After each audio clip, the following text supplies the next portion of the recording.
विद्यार्थ्यांना आत्महत्या करण्याची पाळी काय येते हा विषय आपण पाहत आहोत. या विषयाचे सविस्तर विश्लेषण करत आहोत. मुद्द्यानुसार विश्लेषण करत आहोत. प्रथम याची प्रस्तावना पाहूया आणि नंतर एका एका मुद्द्याद्वारे याचं विश्लेषण करूया. विद्यार्थ्यांना आत्महत्या करण्याची पाळी काय येते? विद्यार्थ्यांना आत्महत्या करण्याची पाळी अनेक कारणामुळे येते. अनेक कारणामुळे विद्यार्थी आत्महत्या करतात, स्वतःला संपवतात.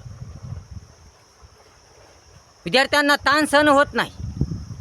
विद्यार्थ्यांना टेन्शन सहन होत नाही आणि ते ताण आला, टेन्शन आलं की लगेच स्वतःला संपवतात आणि आत्महत्या करतात. आता विद्यार्थ्याच्या आत्महत्येचं कारण अशी कारणे भरपूर आहेत. पेपर फुटी एक नंबरचं कारण, गॅसवर विश्वास, त्याच्यानंतर अंधश्रद्धा, ढोंगी पाखंडी लोक, वाईट संगत, नक्कलबाजी, भ्रष्टाचार, रिश्वतखोरी, असमानता, शिक्षणामध्ये असमानता, जातीभेद, जातीनुसार शिक्षण, आळस, निष्काळजीपणा, काय शिकायची, का शिकायची, शिक्षण का शिकायचे, कशामुळे शिकायचे, काय शिकायचे हे माहीत नसणे,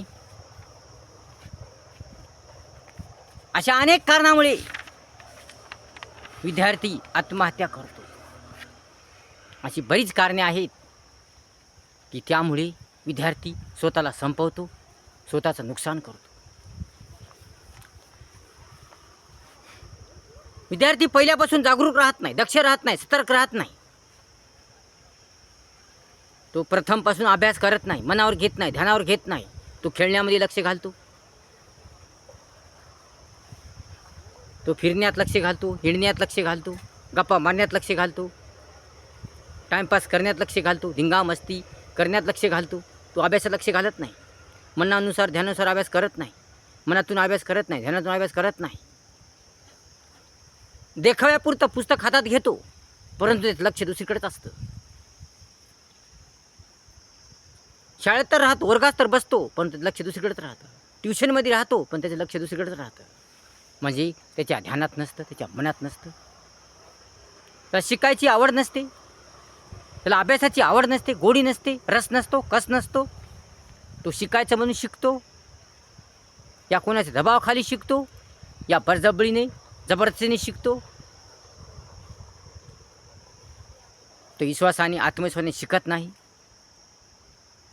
त्याचं उदात एखादं स्वप्नही नसतं, ध्येय नसतं, त्याचा उद्देशही नसतो. फक्त शिकायचं म्हणून शिकायचं. शिक्षण म्हणजे टाईमपास, शिक्षण म्हणजे खेळ, शिक्षण म्हणजे पोरखेळ. अशा रीतीने तो दिवस काढत असतो. कसे बसे तो दिवस काढत राहतो. शिकायचं त्याच्या मनात नसतं, ध्यानात नसतं. आणि अशा रीतीने असा जर तो शिकत गेला तर त्याचा पाया कच्चा राहतो, त्याचा बेसिकचा पाया कच्चा राहतो. त्याला काही येत नाही. इंग्रजी, गणित, मराठी याच्यातलं काही जमत नाही. कारण त्यानं आतापर्यंत टाईमपास केलेला असतो, आतापर्यंत धिंगामस्ती केलेली असते, आतापर्यंत सर्व वेळ त्याने फिरण्यात, हिंडण्यात, टाईमपास करण्यात याच्यात घातलेला असतो.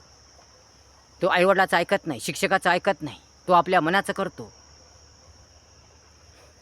म्हणून त्याने आतापर्यंत काहीच अभ्यास केलेला नसतो.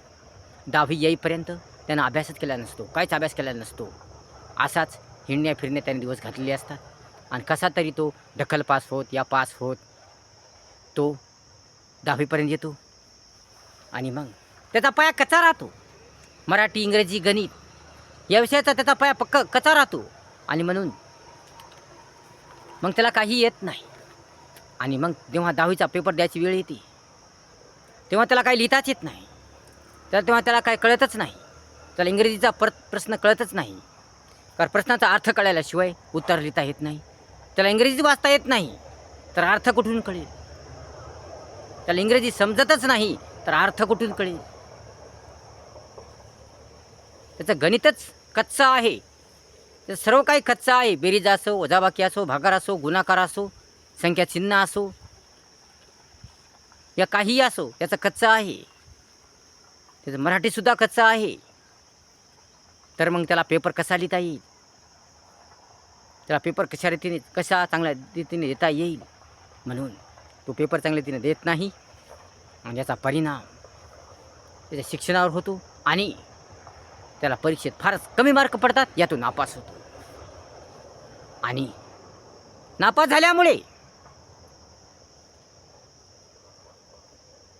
त्याच्या मनावर विपरीत परिणाम होतो आणि तो विचार करतो की आतापर्यंत आपण अभ्यासच केला नाही. आपल्या आईवडिलांनी आपल्याला खूप खर्च लावला, खूप पैसा लावला, परंतु आपण ध्यानात घेतला आहे, मनात घेतलं नाही. आपण सर्व वेळ खेळण्यात घातला, फिरण्यात घातला, मस्तीत घातला, मौजमध्ये घातला. आपण सिरियसली अभ्यास केलाच नाही, मनातून अभ्यास केलाच नाही, ध्यानातून अभ्यास केलाच नाही. आपल्या आईवडिलांनी आपल्याला खूप पैसा लावला, मग आपण अभ्यासच केला नाही. याचा वाईट परिणाम त्याच्या मनावर होतो आणि तो स्वतःला संपवतो, आत्महत्या करतो. तसेच नेट सेटच्या परीक्षेत सुद्धा नापास झालेले विद्यार्थी, या कोणत्याही परीक्षेत नापास झालेले विद्यार्थी, 12वीच्या या नेट सेटच्या या कोणतीही परीक्षा असो, कुठलीही परीक्षा असो, या परीक्षेत नापास झालेले विद्यार्थी असाच निगेटिव्ह विचार करतात. नापास झाल्यामुळे, मार्क कमी पडल्यामुळे, गुण कमी पडल्यामुळे 12वीच्या या नेट सेटच्या विद्यार्थ्यांना पश्चाताप होतो. त्यांच्या मनावर वाईट परिणाम होतो, विपरीत परिणाम होतो आणि ते वाम मार्गाकडे वळतात आणि त्यांच्या मनात वाईट विचार येतात. त्यांची मानसिक स्थिती बिघडते आणि ते स्वतःला संपवून टाकतात, आत्महत्या करतात. अशा प्रकारे पाया कच्चा असल्यामुळे, बेसिक कच्चा असल्यामुळे, या ध्यानपूर्वक अभ्यास न केल्यामुळे, मनातून अभ्यास न केल्यामुळे, ध्यानातून अभ्यास न केल्यामुळे, लक्ष न दिल्यामुळे, कोणाचं न ऐकल्यामुळे, आपल्या मनाचंच खरं केल्यामुळे, शिक्षण म्हणजे काय समजून न घेतल्यामुळे, अभ्यास म्हणजे काय समजून न घेतल्यामुळे, का शिकायचं, कशामुळे शिकायचं, काय शिकायचं समजून न घेतल्यामुळे, या आवडगोडी नसल्यामुळे, इच्छा तयारी जिद्द चिकाटी नसल्यामुळे, शिकायची तयारी नसल्यामुळे विद्यार्थ्यावर अशी वाईट वेळ येते. त्याला चांगले मार्क पडत नाही, यात नापास होतो, म्हणून तो आत्महत्या करतो, स्वतःला संपवतो. परंतु विद्यार्थ्याने मनातून ध्यानातून अभ्यास करावा, आवडीने गोडीने अभ्यास करावा. का शिकायचं, कशामुळे शिकायचं, काय शिकायचं, अर्थात स्वतःला सुधारण्यासाठी, स्वतःचं जीवन चांगलं करण्यासाठी, स्वतःला सुधारण्यासाठी, अज्ञान दूर करण्यासाठी, शहाणपण समजपण येण्यासाठी, आपलं जीवन सुंदर व्हावे, चांगलं व्हावे, छान व्हावे, आपल्या सर्व कळावे, सर्व समजावे, आपल्या एखादा व्यवसाय करता यावा, या आपल्याला नोकरी लागावी, या आपलं जीवन चांगलं व्हावे, आईवडिलांचंही चांगलं व्हावे, असा चांगला उद्देश ठेवून शिकायचं असतं. हे त्याला कळायला पाहिजे, त्याला समजलं पाहिजे. शिक्षण म्हणजे काय त्याला कळायला पाहिजे. म्हणून विद्यार्थ्यांनो, आवड ठेवा, गोडी ठेवा, रस ठेवा, शिक्षणाची आवड ठेवा. का शिकायचं, कशामुळे शिकायचं याचं परीक्षण करा, निरीक्षण करा, आत्मपरीक्षण करा, स्वतःवर विश्वास ठेवा, स्वतःच्या कार्यावर विश्वास ठेवा, मनाने, ध्यानाने, आवडीने, गोडीने अभ्यास करा, स्वतःला सुधारायचे म्हणून शिका, स्वतः जीवन चांगलं करायचे म्हणून शिका, स्वतःच्या भल्यासाठी शिका, स्वतःचं हित करण्यासाठी शिका, स्वतःचं कल्याण करण्यासाठी शिका. परंतु वामार्गाकडे वळू नका आणि आत्महत्या करू नका. अशी बरेच कारणे विद्यार्थ्याची आहेत, आत्महत्या करण्याची अशी बरीच कारणे आहेत. पेपर फुटीमुळे सुद्धा विद्यार्थी आत्महत्या करतो, स्वतःला संपवतो. कारण पेपर फुटीमुळे हुशार विद्यार्थ्यावर अन्याय होतो. हुशार विद्यार्थी फार नुकसान होतं. हुशार त्या विद्यार्थ्यांनी केलेला अभ्यास, घेतलेला वेळ, पैसा सर्व मातीत जातो आणि त्यामुळे या पेपरफुटीमुळे सुद्धा विद्यार्थ्याच्या मनावर विपरीत परिणाम होतो आणि तो आत्महत्या करतो. म्हणून पेपरफुटीसुद्धा एक प्रमुख कारण आहे आत्महत्या करण्याचं. त्याच्यानंतर अशी बरीच कारणे आहेत आत्महत्या करण्याची. आपण नंतर एका मुद्द्याद्वारे ते समजून घेणार आहोत. गेसवर विश्वास ठेवल्यामुळे, स्वतःच्या कार्यावर स्वतःवर विश्वास न ठेवता गेसवर विश्वास ठेवल्यामुळे सुद्धा त्याला आत्महत्या करण्याची पाळी येते. तसेच अंधश्रद्धा पाळल्यामुळे, खुलचट कल्पना, रूढी, परंपरा पाळल्यामुळे, अंधश्रद्धेच्या नादी लागल्यामुळे, ढोंगी पाखंडी लोकांच्या नादी लागल्यामुळे सुद्धा त्याला आत्महत्या करण्याची पाळी येते. तसेच वाईट संगत धरल्यामुळे, वाईट मार्गाकडे चालल्यामुळे सुद्धा त्याला आत्महत्या करण्याची पाळी येते. आणि नक्कलबाजी केल्यामुळे, कॉपी केल्यामुळे, मेहनत कष्ट न करता नक्कलबाजी, भ्रष्टाचार, रिश्वतखोरी याकडे लक्ष दिल्यामुळे